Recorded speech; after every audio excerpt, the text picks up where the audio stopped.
10 seconds remaining.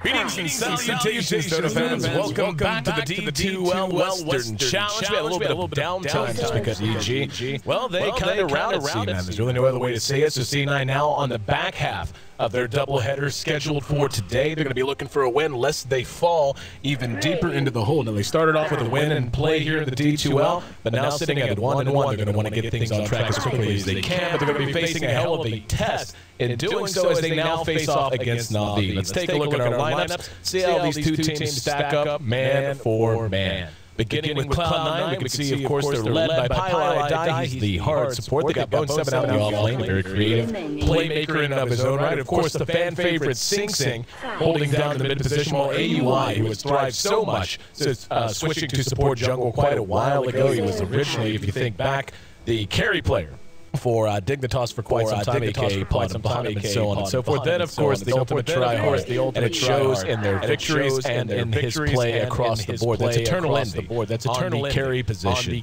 On the other side of the river, we've got Navi, and really, what can you say? These guys have been together for quite some time, and certainly have a lot of chemistry and a lot of success under their belt. Puppy, Indomitable, Clement, Ivanov. They never pronounce that correctly and always get flamed for it, so I expect that to happen. He's on the hard support, of course, with host holding down the carry position. Dendi, not just a fan favorite, but arguably a world favorite. Most likely the most famous player in the world at this point, and for good reason, a playmaker out of mid like none you've ever really seen before. While Funnick out in the off-lane, and Kuro is actually the support. We can see they've been transposed a little bit there. So let's take a look at our standing plate and see how these two teams stack up, not just against each other, but against the field as a whole. And EG's really been on a tear, and you can see now they're sitting at 3-0. That actually it's 4-0 as the play has not been updated for their most recent win. So sitting at 4-0 right now, Navi is also undefeated at 2-0. Cloud9 was sitting in that third position, fell to 1-1. So they're down there a little bit above Fnatic. They're going to be in fifth position. As we can see, Alliance and Rox the only teams as of yet to make their debut. But Cloud9 again sitting at 1-1. They don't want to fall below 500. Don't want to fall to that 1 or 2 mark. As things just get rougher and tougher and more grinding from this point on out. Fnatic only one series played. They dropped that Empire surprisingly twice and is yet to get a win. They did get one game win, but that's the best they've been able to muster. And same can be said for Team Liquid, except they've lost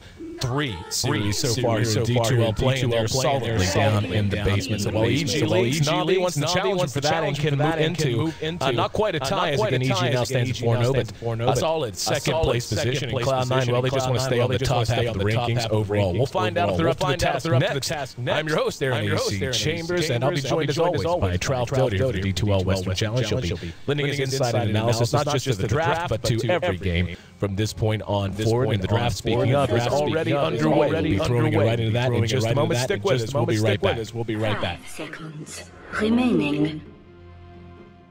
Mirana. Dire team pick.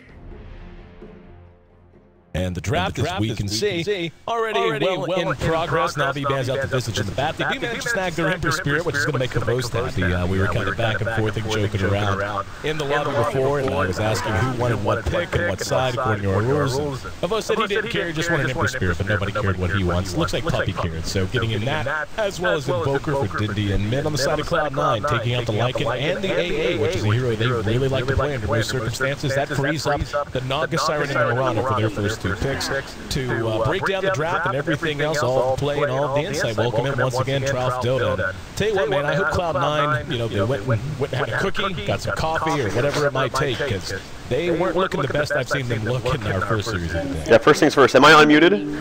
You are good. Okay, good. Nice. Yes, I did it. Yeah, I know. I hope for their sake, too, that they were able to think about what they did wrong and hopefully can, change it.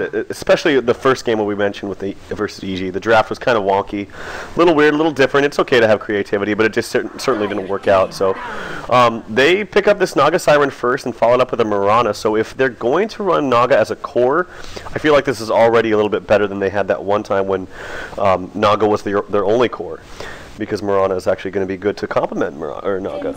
Not to mention the net into arrow combination is pretty good at all stages of the game. But of course, Na'Vi, Ember Spirit, Invoker, man, these are like the bane of every ranked matchmaking pub, man. Dear God, they're in every game, and for good reasons, because it's because they're damn strong. So Na'Vi has some very, very strong heroes to work with himself. Yeah, anytime you see an Ember Spirit out or Havost, you know you're in for a treat. I mean, yeah, just like anyone he has now games, but the guy tends to always put on a show, win, lose, or draw, and then of course the Invoker, most likely played by Dendi mid, and seeing a Dendi Invoker, well, that's always a lot of fun as well.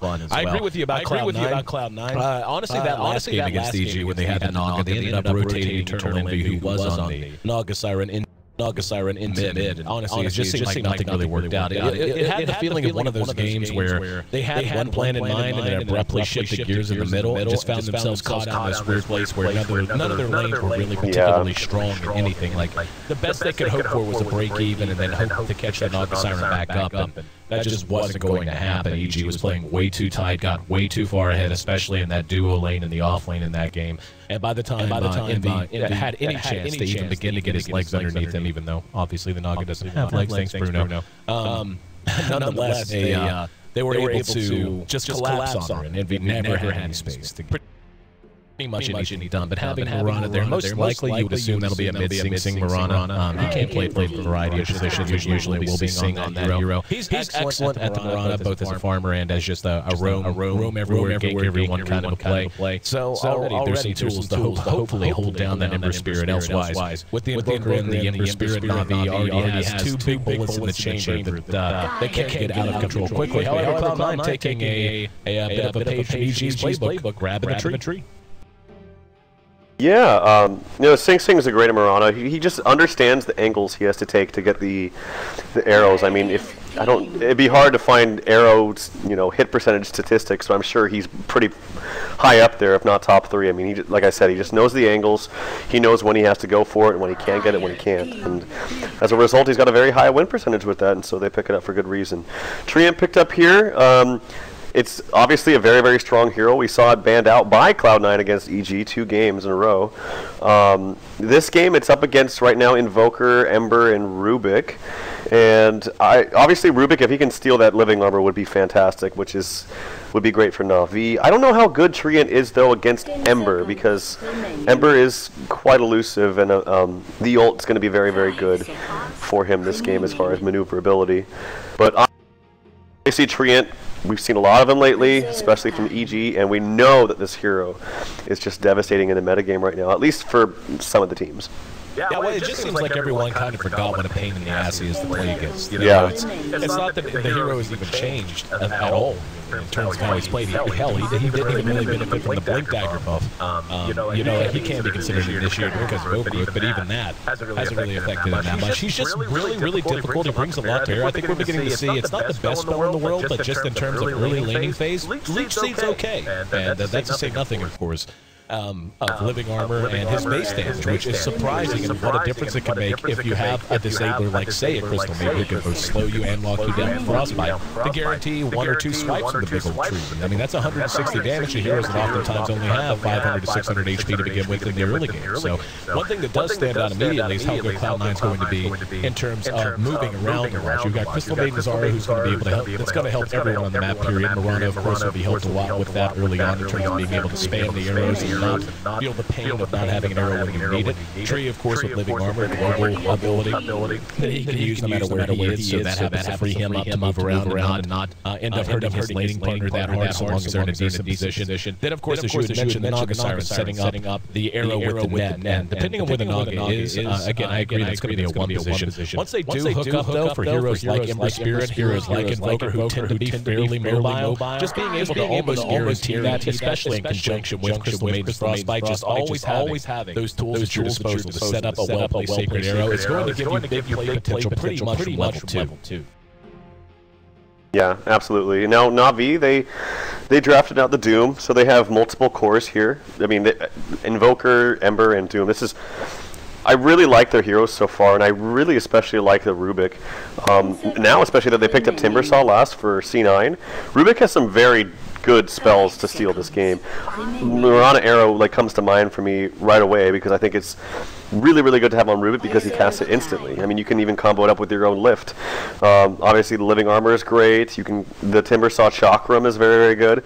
And now they have a little bit of pushing back to their arsenal with the Shadow Shaman. So, looking at both lineups, I actually like Navi's a little bit more. I think it has so much more utility. I think it's just better meaty spells like Invoker, all of his spells, Quaswex, Ember Spirit, thought to be the best hero in the game right now. Doom, you cast it on one hero, they're out of the fight completely. So, and that's not to say Cloud9's draft is bad. We'll have to. I think their draft takes a little bit more finesse, but I do favor Navi's draft just a bit more. Yeah, Navi definitely has a team that if they get ahead at all, just get up. Item, even not even a big item, even if they're just get a quick mech out or something like that, they're going to be able to just get together as 5 and start pushing. And if they're all level 6, it's going to be tough to stop that. With Shadow Shaman wards ready to go down in front of a tower or just around the crux of a fight, the initiation potential, as you had said, of Invoker, the long-range initiation potential on 1 or 2 targets of the Ember Spirit makes it really easy to be caught out of position if you're not extremely careful in the way you handle things. And to be honest, I think it's very bold picking a Timber Saw straight into a Doom. The Doom came out first in the picking, and picking a Timber into that when you look at the rest of Cloud9's lineup, I mean, yes, Doom's excellent against everyone. I mean, that's the whole purpose of the hero. But Timber in particular is really, really screwed by a Doom. You know, if he gets doomed, he's basically just walking around the fight trying to right-click for very little damage. You just don't build the hero to be a right-click hero, as tanky as he can be and as out of control as he can get.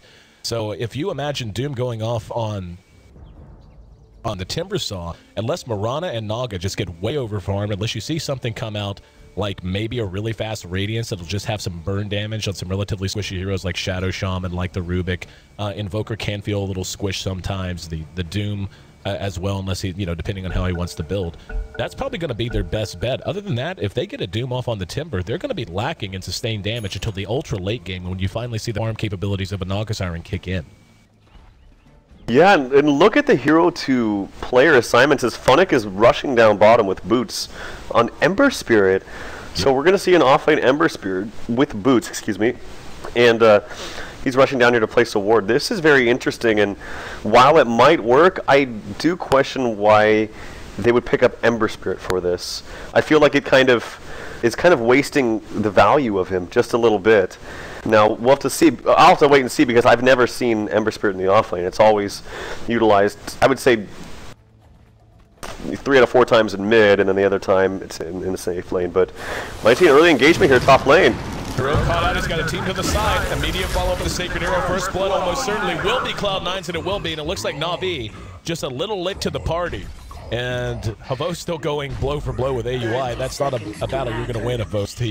He hits really hard at level 1, 85 damage as a matter of fact. And was just going to say, there's actually 2 things I want to bring up. One, I think it's hilarious that I was just having a Twitter conversation. I shouldn't call it a conversation because he didn't have time to respond. But I was tweeting at Gods. He said, he mentioned that he was looking forward to the first time you see a team mass TP. Hang on, Arrow off the mark. AUI's got eyes on Puppy, though. Hits him with the Leech Seed. There's no arrow. If he held the arrow, although Puppy's, look at how much damage he's taking. Yep. The Treant hits for like 100 damage. Yep. They're going to get him. And down he goes. Man. So AUI able to chase him down in the shadow of his own tower, and that's an excellent start for Na'Vi. But quickly, what I was going to say was Gods had tweeted that he wanted to see a team mass TP to their own tier 1 to catch a team trying to get into the jungle and ward, catch them out before they were really ready. And that certainly would have been an answer there. But yeah, I think the reason that Na'Vi is switching Funnick, who is usually not the Ember Spirit player. See, you see both Dendi and Havos play the hero much more often. But the reason they switched is, I think, just in anticipation of the aggressive trial lane, and there's no reason they shouldn't have expected it, really. I mean, we've seen the success that EG has had running trial lanes almost exactly like this, and Cloud9 got a first-hand dose of it. Sing Sing is one of the most excellent Marana players you're ever going to see, so putting him in this position where he can, I'm going to imagine, yeah, he'll be farming, where he can farm and still have the chance to land arrows off of Pylai Dai's Frostbite. There you go. One down, arrow through the trees, does connect, doesn't have level 2 yet, may not need it as AUI rushes forward and get another kill. And Kuro dies in the shadow of his own tier 1 again, and we're talking 45 seconds in, and Cloud9 definitely had their cookie and coffee as they've woke up and now have a 3-0 lead. Yeah, and I mean, right after that first blood, Owie has boots and an Orb of Venom, so he kind of hid in the trees there, which is how he got the easy kill, the second kill on the puppy. He might eat his way through the trees here and get another kill on the puppy if he's not careful. Yeah, puppy's running right into him. Leech Seed, not enough mana. He pops the wand. Now he'll have it. Pilot Knight comes in range, gets the Ice Black, Sing Sing, a couple more auto attacks, and maybe a leap in there so we can close the distance. And already a killing spree. 1 minute in for Owie on the Treant. Yep, AUI going berserk, and as is all of Cloud9, and I think it's safe to say this top lane has not worked out that well. Worth noting, though, Havos is not really joining in on the lane. He is so far just jungling away. Has up a Stout Shield as well as a Ring of Protection. So this is basically just a two-support duo lane up against this tri-lane aggression. And they're having a hard time even getting into experience range at this point. Puppy's level 2, and Rubik is still just level 1. Compare that to Sing Sing's level 3.5. Level 2.5, almost 3 for Pylai Dai, and as you mentioned, AUI in great shape with boots and an Orb of Venom sitting just south of level 3 right now. Looks like Havos doesn't have any mana, and he's popping down to the south. Unfortunately, Rune won't be there for him. Regen has spawned in bottom. Yeah, it'd be nice for him if he could find that, but yeah, they have lots of. Oh, they're trying to do something mid or top. They're pushing out the lane. This could be a dive onto them if they're not careful. Pilot Eye, he gets, yeah, here we go. Nova onto 2, they're going to dive on Puppy. Leech Seeds right there, Sing Sing right on top of him. There's a Starfall and another kill, 5-0. All of which have taken place. Yep, there's the arrow to follow it up as well. Sing Sing leaping ahead. AUI with that Orb of Venom guarantees he's going nowhere, but back to the well again. 6-0. This game already just about blown apart, and on the back of almost nothing but kills, they've generated just about 1,000 gold a minute lead here in the first few minutes. Incredible play out of Cloud9, and it looks like Na'Vi has to change something up. And they're not done. Havos now dies to AUI by himself. That's a mega kill streak for AUI at the 3-minute mark. 7-0 at 3 minutes. I don't know, and the worst part about it too is this safe lane, Bone 7 playing the Timbersaw against, oh, well now Puppy's down here, so much needed rotations, but the 1v1 against Funnick, I mean, he was already beating him, 16-2 compared to 9-1. Here comes some aggression, the Bolus there, Bone 7 able to just Timber Chain away though, so they'll be fine. Yeah, I don't know what Puppy and Kuroki were thinking sticking around there up top. I mean, you saw it coming from a mile away. They don't have boots, they're relatively, actually no, they're very, very slow, especially Shadow Shaman. He's 285 movement speed compared to the boots on all the heroes up top. So this is going to be a tower down very, very fast for C9. And yeah, this is looking pretty bad early on for Na'Vi. They need to find some space. They need to do something. Bone 7, again, more aggression, but he should be fine. Oh, maybe not. Why Havos is anywhere up here. Down at bottom, we see Bone 7 engaged upon. Finally, Na'Vi's going to find their way onto the board. Maybe. Oh. Nope. Living Armor kept him alive, and they managed to bring down another kill. They may finally track him down with one last auto attack, but trading the Timber for the Ember is going to be well worthwhile, given how the rest of the lanes have worked out thus far. And yeah, Havos is hanging out back under his tower. I wouldn't even feel safe here right now if I'm Havos. They're just so unbelievably far ahead. And that's not the half of it. They have living armor, which means they can just flat dive you unless you have some sort of mobility escape, and he certainly does not. So here in a minute, we're going to have Dendi engaged upon. AUI's right there. Now might have overextended himself. Puppy right behind him has no mana for any stun, though. Trying to catch up with the rest of them. Kuro with that haste rune, likewise unable to catch anyone. So at the very least, able to keep their mid alive, but it has cost them dearly so far. And finally, the lane's beginning to break down a little bit. I mean, if you're Na'Vi and you're trying to figure out how to get things back to even before 10 minutes, up arrow off on Havos. But if you're trying to get things back to even, what's the general gist of what you need to do other than what you're doing now? Because it's certainly not working. Well, hopefully Havos can get some space up here. And they're just constant pickoffs. I think bottom. I think this is the right idea. Just keep trying to do something bottom because it's the only opening that they have. Hopefully they don't get counter kills though, because Bone 7's over leveled as crap right now. He's level 7. Maybe living armor. It's already come out, so he just popped at Bone 7. They need to cut him down a little bit more. He might get a counter kill on the Puppy though if they're not careful. No, they do get. Okay, they do. But so it's a 1-for-1 trade. AUI showing up at just the right time, so that's a decent trade. Puppy, who's probably every bit of level 2.5 right now. Just because of how badly things have gone. Ends up dropping to the Timber Spirit. Now AUI continuing to just farm up. He's going to be level 6 really, really quickly. Already has up Arcane Boots and his Orb of Venom. And up at top, Pylai Dai and Sing Sing are now hooked up. And yeah, Havos, this is going to be a tough game for him. I mean, he's still sitting on boots and his ring. He's got about 1,300, 1,400 gold tucked away, but he is going to be just such meat if he gets caught at all, and this could be bad.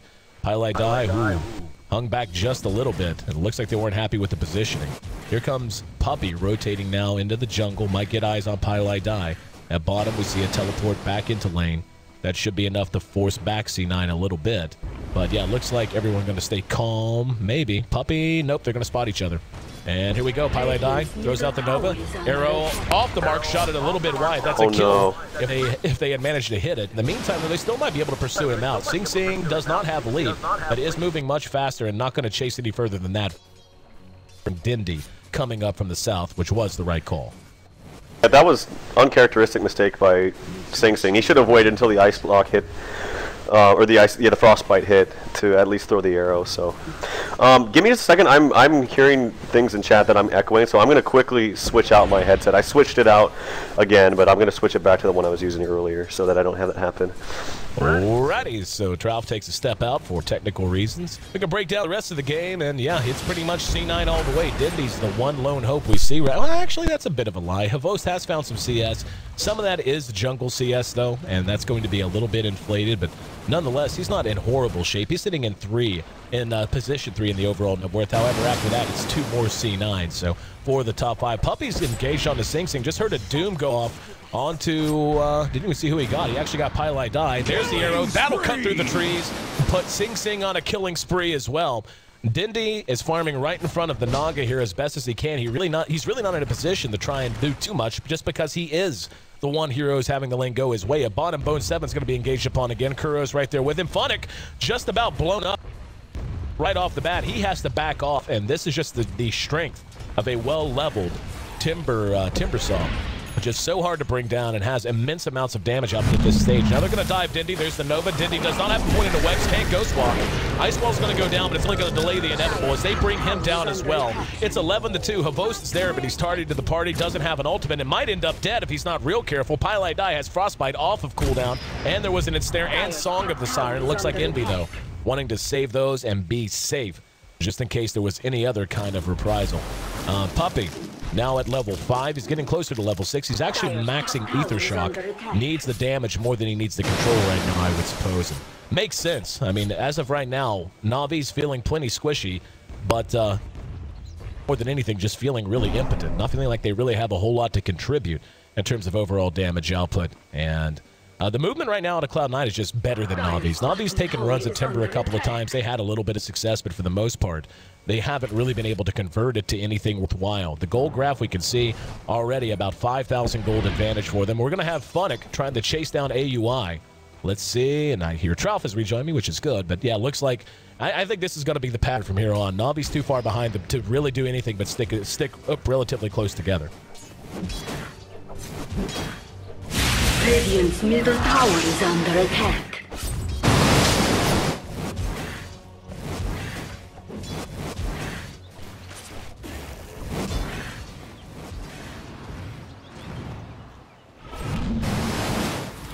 Up arrow on the Funnick, following it up, down immediately. And to be honest, this is a situation, I mean, Funnick's an amazing player, and I'm sure he knows how to play the Ember Spirit, but I think in this setting, and I don't know, I don't see him making very good plays on the Ember as a whole.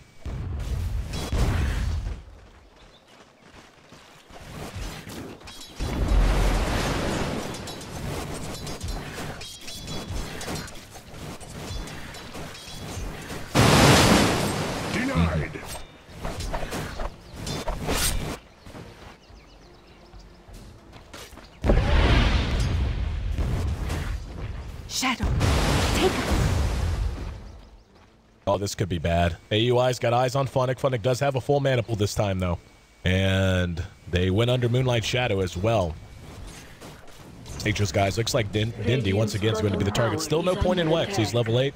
Dendi sniffs it out. He suspects something is amiss. Actually, is he just heading for the room? No, he's heading down the bottom. And yeah, he's going to head right back up. Here comes Na'Vi looking to collapse. They know that I think that they've got an idea of what's going on. They're going to be, yep, here we go. They're going to move up and hem them in. This is what they need to get things started. There's an overgrowth, though, and the arrow comes in. Didn't see who that hit. That hit Funnick, so Funnick unable to get into the fight. There's going to be a Starfall as well. Pile die next to die, however, and Sing Sing has to leap to the low ground. Here comes Bone 7 into the back of the fight. Might be too little too late. Same with Eternal Envy. He was there. Didn't even hear who he got the Doom off on. It looks like, yep, that was Marana. Now he may end up dead, though. That's not worthwhile at all for Na'Vi. Let's see if they can get a kill onto Bone 7 to make it worthwhile. Unable to pursue and unwilling to dive, they retreat. On the whole, that's a win for Na'Vi, and it's a good start, but as we can see, that basically just gets things at least even. Now they got to build off of that.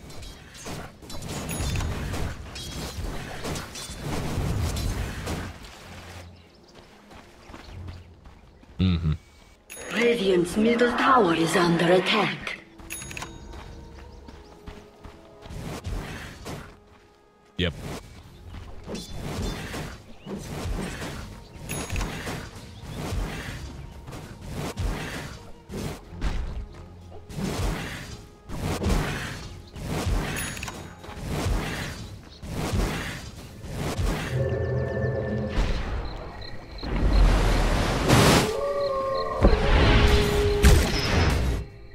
Die, moving up and hooking back up with Sing Sing, and I think this is the right call.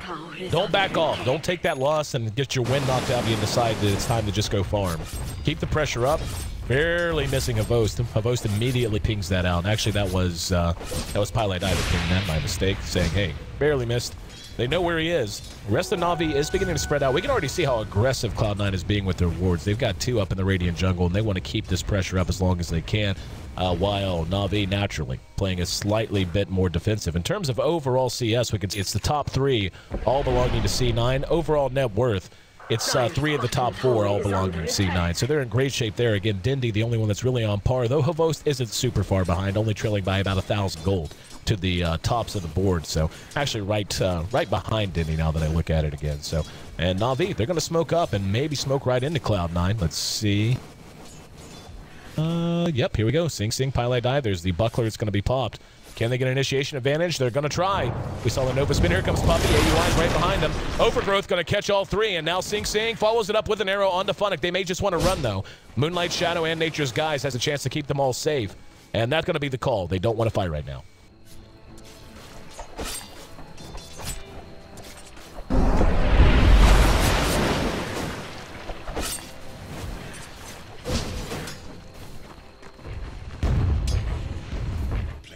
Nova going to catch 3. There's a frostbite as well. Good Ember Chain. Doing good damage. Kuro's going to end up dead, but did some damage, however. The living armor keeps him up and running. There's a Doom on the AUI. Sing Sing's going to be able to peck away. There's a frostbite from Pile Die, who barely was able to survive. Bone 7, though, is going pure ham and makes it an ultra kill as he locks down all 4 of those kills all on his lonesome. Do want to point out, actually highlighted it to the viewers, things get a little busy before we can talk about it. He actually picked up a Blink Dagger, and he's putting it to good use, man. He is all over the place. And Bone 7, now with 1,800 gold tucked away, has his Arc Boots already done, so he's making decent progress towards a Bloodstone in just 15 minutes. All that ground that was regained by Na'Vi, collapsing down towards mid on that failed gank on Dendi, now lost as Bone 7 gets further and further ahead, and we're right back to about 7,500 gold advantage for C9.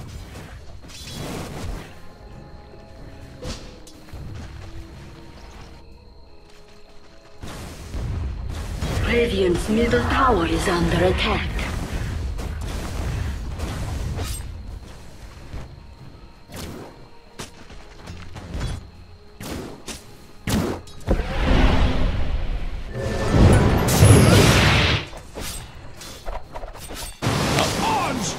Bone 7 reinitiates. Puppy drops the wards. Will it be enough? And they're going to get the shackles right in front of him. Pile dies right behind him. Throws out the Urn Charge. Here comes Sing Sing. 5 seconds on an arrow if they want to reinitiate. These are squishy supports.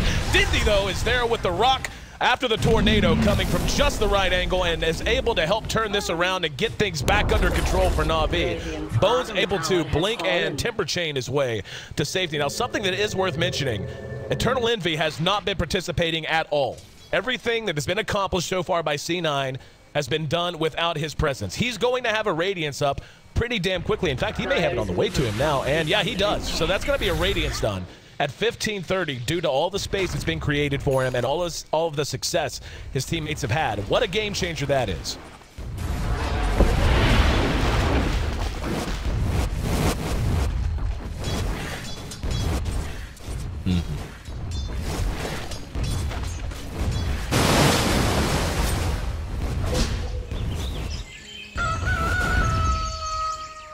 They're going to follow up. Nova behind it. Frostbite behind the tower. Big reactions, and they're going to dive this hard. Funnick is out of mana. They're going to track down Sing Sing. Let's see if they'll be able to make it away.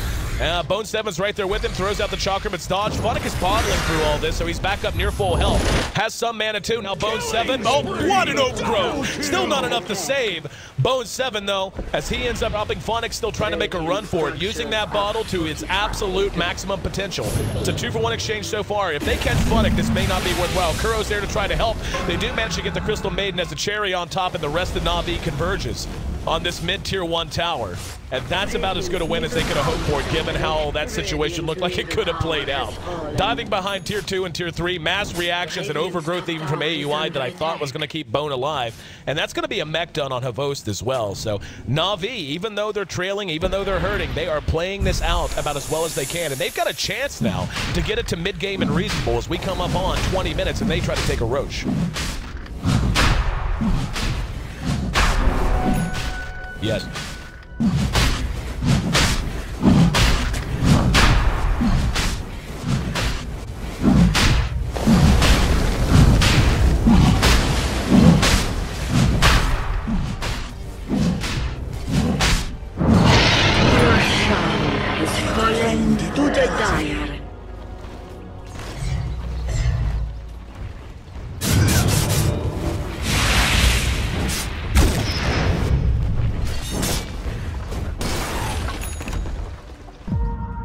Might see us sleep. Yep, we will. Dendi and Kuro caught, as is Funnick. They're looking for the Ember. They've got Havost. There's the arrow right on the Dendi. They're going to burst him down as quickly as they can, and he will end up dropping right off the bat. AUI is back behind the tower. There's the overgrowth catching both supports.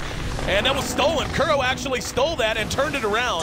So they're unable to capitalize as quickly as they would like, but nonetheless get the kills. Here comes Havost looking to re-engage. Not sure about that, Havost. Funnick's there, though. He's got the Aegis coming back out. Puppy right back up off the buyback, as is Kuro. Pylite Eye is down. AUI shackled. Despite the Nature's Guy, Sing Sing next on the list. They don't have a Doom for him, but they might have the damage, tracking him all the way up, and they do. Triple kill for Funnick. Didn't cost him an Aegis either. As good as that looked like it could have been for Cloud9, can you believe it? A game that looked to be out of hand at just 10 minutes in has turned completely around, and I bet by the time that updates with the final little bit of gold, we're going to see Na'Vi take their first lead of the game in what has to have been a 6,000 to 7,000, almost 7,500 gold swing now.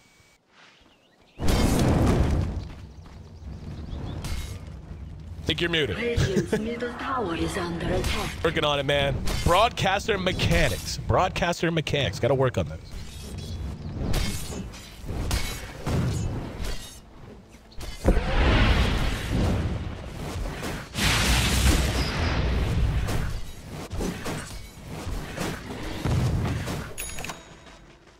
Oh, he did.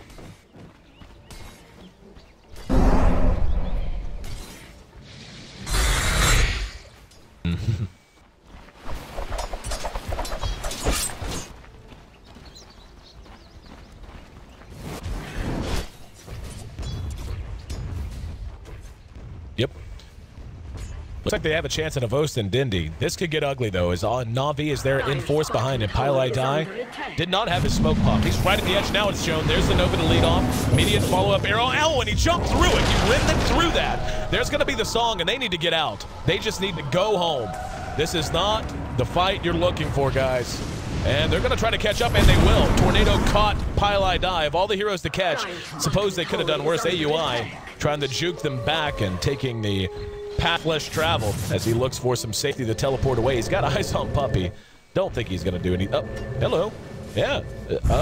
Yeah. What? AUI shackled, and yeah, that's definitely a what moment. He's going to mech. It's not going to matter, as now that's just another kill. I don't know. Yeah, it does. It has. God knows it happens to me.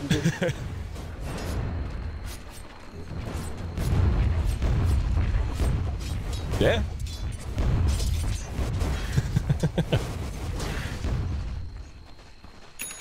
Radiant's top tower is under attack.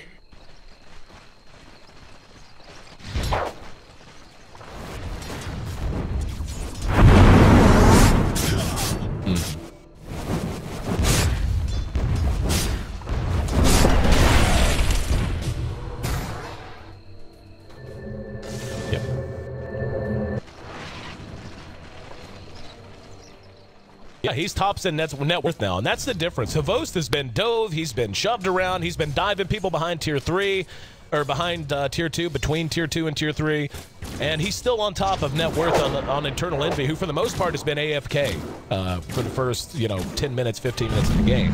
And that's not his fault. I mean, I'm not saying that's something he did wrong. That was the plan. And they were very effective in that plan, too. But I think the phrase you're using is pretty much all needs to be said. They turned it up, man. They're playing at a different level. And Funnick's making me eat my words. He was looking very kind of all over the place in his Ember Spirit play early on. But now that he's gotten a little bit of confidence, he's got the Aegis, etc. The last, I don't know, 5 to 8 minutes, he's looked damn good on that Ember Spirit. You are solid.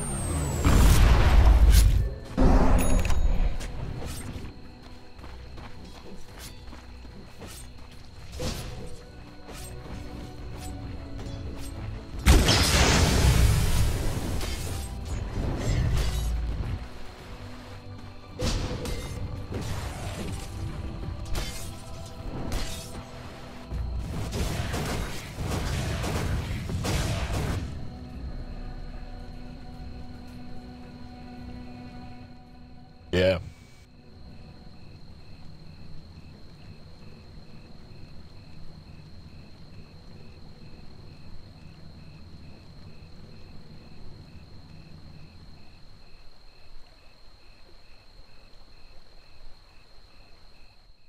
Oh, well, I mean, Dendi can do basically whatever you want on most mid heroes. I mean, especially a skill cap hero like the Invoker. He's really looked good. And the nice thing about an XOR build Invoker is it pretty much guarantees you lane dominance. You're going to be able to last hit very effectively, be able to deny very effectively.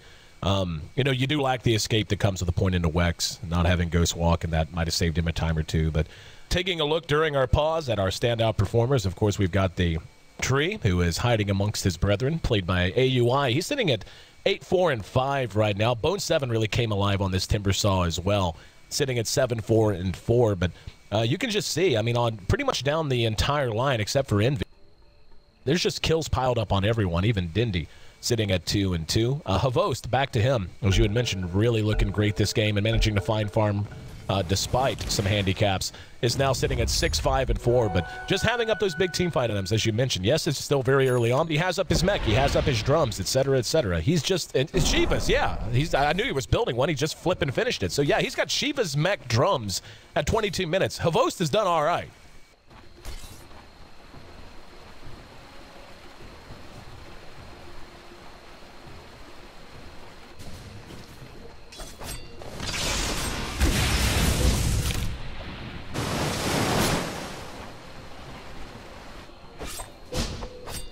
Radiant's top tower is under attack. Dire's middle tower is under attack. Yep. And he spent. Dire's middle tower has fallen. Radiant's top tower has fallen. Yep. Yeah, and like that's really the impression. And it's it's one thing to do it, like you said, free farming. It's not just that he's been under duress. He's been diving. He's been in these fights. He's been contributing in other ways outside of having excellent farm and so on. And sitting on top of Eternal Envy. Down go the wards. They're going to try to base race. Well, not necessarily base race, but tower race this.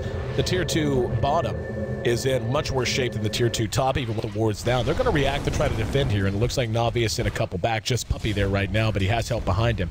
And they're going to be able to save their own tier 2 as well, as Kuro and the rest of Navi decides to teleport home. So taking a look at the Naga Siren, no surprise to see the Manta style as the next item of choice coming in on Eternal Envy. Does have his bots up too, that's nice. And Bone 7 just now getting his Bloodstone up. That's a big difference maker, but when that Bloodstone first comes out, especially if it comes out at a fairly decent time like it has here, 24 minutes in, a lot of it comes down to what you can do with it the first 5 minutes you own the item. Can you start piling up the charges? Can you really put it to use, be that lead bruiser in the front of these fights for your team and let them peck away from the outside? Can you keep your supports alive and so on? So looks like Cloud9 with those items out, ready to go and try to make a fight happen.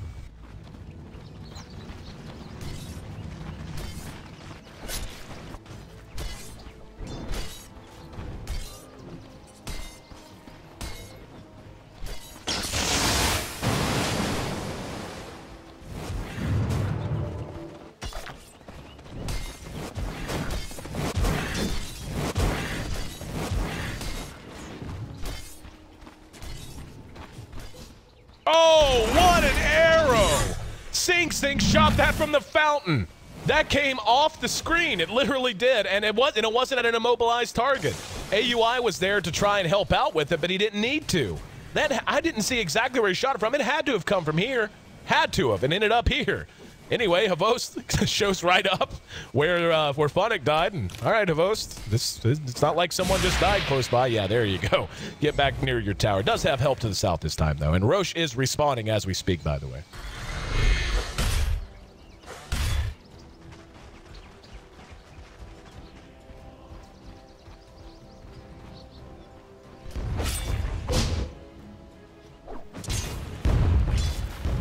Dire's bottom tower is under attack. Dire's structures are fortified.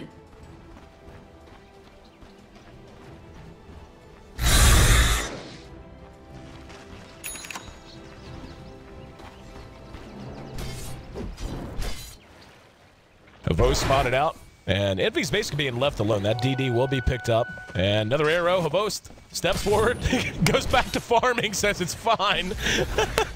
Finishes it up. And that's just, knowing your team and knowing the other team. Getting like, he missed that arrow. He doesn't see me run. He's going to know I've got help behind. They're probably not going to engage.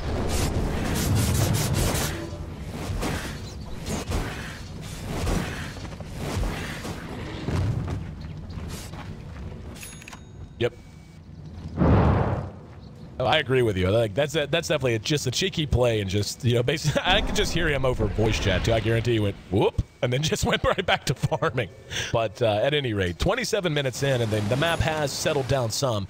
We can see Navi's actually kind of dodging top right now, and I think they suspect just how much attention this top lane is getting. They've been grouped for a long time here, by the way, and this is going to begin to take a toll before long. Bone 7 continuing to keep the lane pushed in and drop these creeps as quickly as possible, but Navi's doing a better job of being spread out. Dendi's now in the Roche pit. As I mentioned, he just respawned about a minute ago.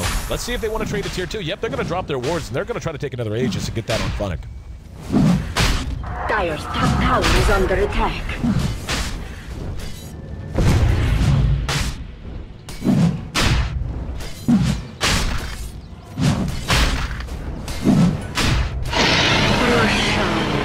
Fallen to the Dire. Immortality.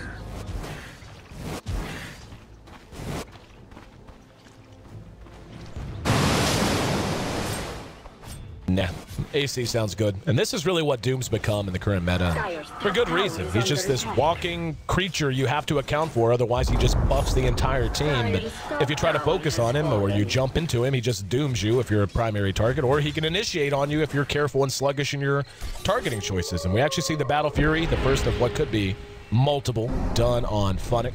But, yeah, Funnick, I feel like he's picked it up so much, man. He's still, pretty far down the board in terms of overall net worth. He and Dendi both actually are kind of lagging behind a little bit there, and that's owed so much to just how much it's taken so long for that early game head of steam that C9 built up to really kind of play itself out. But we're just about back to even by the graphs. You can see the gold is real close to 0. And the experience now just between 2,500 and 5,000. So essentially, as we approach 30 minutes, it's pretty much a brand new game.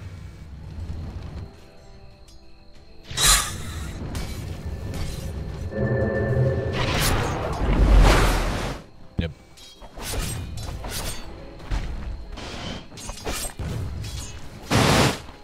Dire's top tower is under attack. Radiant's middle tower is under attack. Dire's bottom tower is under attack.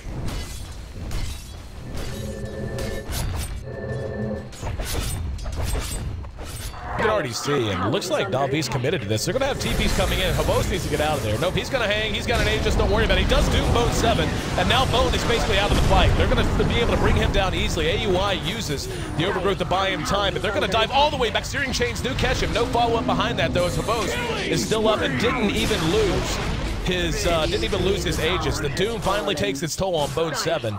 And yeah, I mean that's what we were talking about during the draft. I mean, what's a Timbersaw gonna do when he's doomed? Like what do you contribute at that point?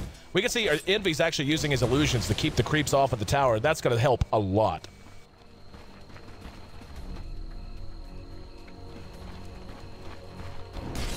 Dire's middle tower is under attack.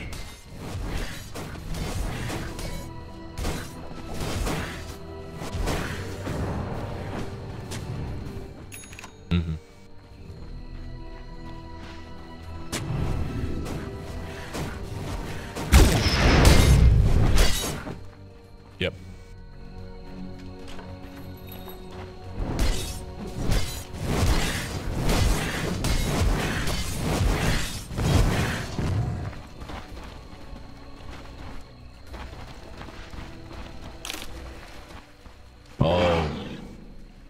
Oh. Nope. No, they were downhill, I think. I think they had just walked downhill, so they had vision down, but none up. So, but yeah, Dendi is looking good. BKB picked up, adds to his survivability even more. And it's getting to a point now where, what's the item choice if you're, what did he just buy? He just bought something because he had like 5,000 gold. He got a Lincoln, so he's going very conservative and very, very safe. He's going to have to get damage up at some point, though. I mean, the radiance is nice, but it's going to run its course. I mean, you're going to see BKBs come out on a variety of heroes just to help mitigate that. And, you think it's something like a Heart Diffusal after the Lincolns? Or Naga for Eternal Envy.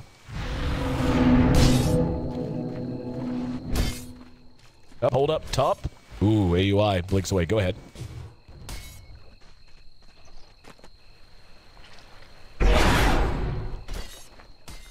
Yeah. At shot.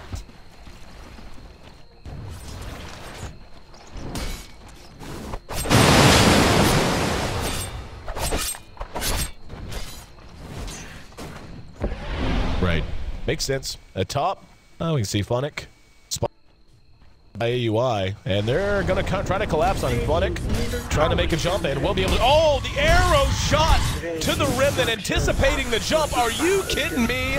He's still alive for the moment. I think, yeah, I was going to say surely they'll get him. If not, Sing Sing was robbed. What a play from this guy right here. However, in the meantime, mids end up dropping. The tier 3's gone. They committed everything to Funnick. They're going to lose at least one set of racks. Yep, down. Ooh, Envy saves the melee racks with 100 HP. Arrow, time blue on a Vos. And they're going to go in. Beautiful tornado as Dendi gets behind the fight with the BKB. They lose the racks. They might be able to tee off on a Vos. The Vos still has the Aegis, and we'll have it pop, but Dendi's doing work. Deafening blast onto Envy, then the shackles from Puppey, and down he goes. So they end up losing Funnick and an Aegis, but they end up taking a racks off of it all. And coming out with the damage now, Sing Sing has added the Maelstrom to his inventory. Don't know that it's going to be enough. That's going to be so tough now, losing that much map control and just having to deal with that the rest of the game. Yep.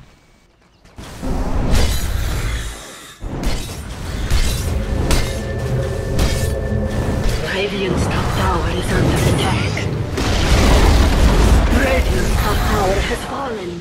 Up, arrow dodge, and AUI comes back down, cold snap, and Puppey blinking ahead just to secure it. They're doing what damage they can, but they're ready to dive the tier 3s at this point. I don't think they care. Vos is gigantic, 2,200 HP. He's got the Assault Cuirass. He's got Shivas. He's walking around with 45 armor. 45 armor on Vos with 2,200 HP. The guy is a rolling panzer at this point. We've already got one set of racks down. There goes our second melee racks of the game. And this is, they're going to try to turn this around again, as obviously MV16 has his some back up. Vos going to be arrowed again. They should be able to get it. Now they're going to reinitiate. This could be a chance. Nope, there's Overgrowth. And Cloud9 falling behind their own base. Pylai die. Next on the list is Kuro. Still had it after he stole it. And they're continuing to clean house. Buy back out on Envy. I don't think it matters. That's two set of racks down. And even if they catch them here, what's it matter? At this point, you've lost total map control. Bo's going to go for it, throwing out the Chakram, and they even catch up. There's the ensnare on the Dendi. Overgrowth will catch them, and stolen by Kuro again, but this time to no avail. Might, maybe. Yep, nah, he's fine. There's no way. They had Bone there. So they get the return kills and manage to drop them, but look at the shambles that has become of Cloud9's inner base.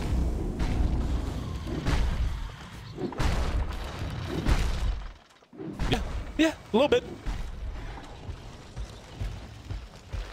Radiant's bottom tower is under attack. No.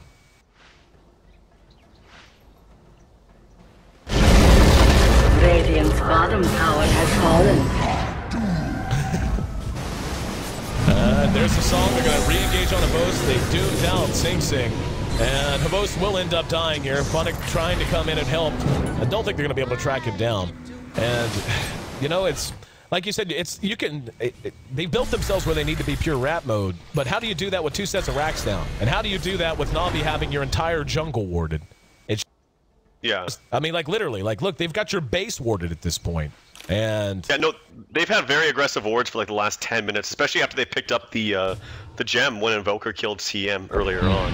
And yeah, after that, I don't think C9's had any opportunity to take any other map control for themselves, and they can't even farm their own jungle. Yeah, look at all those wards, and like I said, it's very difficult to rat against a team that have like the Rasta wards, all the auras up onto Doom. They have a lot of pushing power actually on Na'Vi, and when you're trying to rat against pushing power like that, it's very difficult to do so.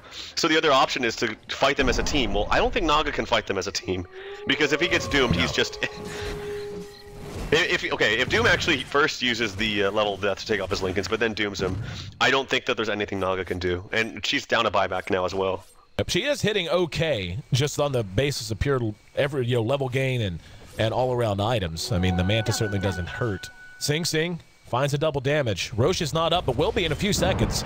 They lose this fight. This close to the pit, it could be it. They're going to try to catch Funnick. There's the song. They've got Dendi on the low ground, Funnick on the high ground, arrow shot. Oh, and he got away! Dendi's right there behind him. BKB's out of the overgrowth behind the fight. Puppy Center re-engaged, Sing locked down. They're all caught up, brought back into the fight there, and gonna be cleaned up behind it. We're gonna see Eternal Envy trying to run like hell. Caught with the cold snap, pursued down to the pit, and that may be that. If they call GG, it wouldn't shock me, because now this is a free Roshan, whether they know it or not. Yep, there you go. And what do you do, man? I mean, this has just gotten... This is one of the most remarkable turnarounds from a complete blasting, which is what Cloud9 was giving Na'Vi in the first few moments of this game, to now... Yeah. I don't even, like, honestly, like, you can't call this a throw because it's not a throw. No, Na'Vi just turned it on, man. It's like they found an extra gear. Well, yeah, they did, and I still really like their draft, but it's funny because I was thinking in my head, I wasn't going to say it out loud because I know Navi's a professional organization, but I was thinking, oh my god, are we going to see like the lowest, the fastest GG call ever in the history of Dota? Because it looked really scary and grim, like at the 2.5 minute mark. That's how bad it was. So you gotta be knocking yourself at your T9 and gotta be feeling, unfortunately, pretty bad. And I don't even think it's like people misplayed. I don't think so. So yeah, it's not fair to call it a throw or anything like that, but just Navi's lineup, they understood the capabilities, they knew where they needed to get the farm, especially Havos in the jungle. And he knew when he could pop up back to that lane. And the supports, especially for Na'Vi, the rotations from Kuroki and Puppy coming down bottom to find kills where they could on the Timber Saw was what really kind of bounced them back into this game. Havos just sidesteps arrows. What they end up hitting, got a creep behind it. I was going to say it's hilarious if you got like Kuro back there. Here comes the Chakram. Havos is so fast that does not care. The wards are going to go down, don't even know that they're necessary. They're going to song into this, and this is going to... last stand. The Aegis is up on Havos. Cheese is on Funnick. Havos isolated behind it. There's both 7. Here comes Funnick right back into it. A lot of damage. Havos is going to be bursted down most likely, but he doesn't care. Got the Doom off anyway. That'll be the death of Envy. And in terms of buybacks, yeah, they're running desperately low. Sing's gone and GG.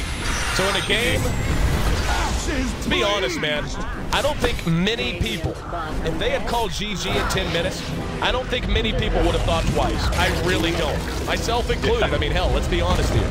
Now at 39 minutes, Na'Vi for the first time in the game took a kill lead, 29-28. Oh, and by the way, they happened to take an utter game lead.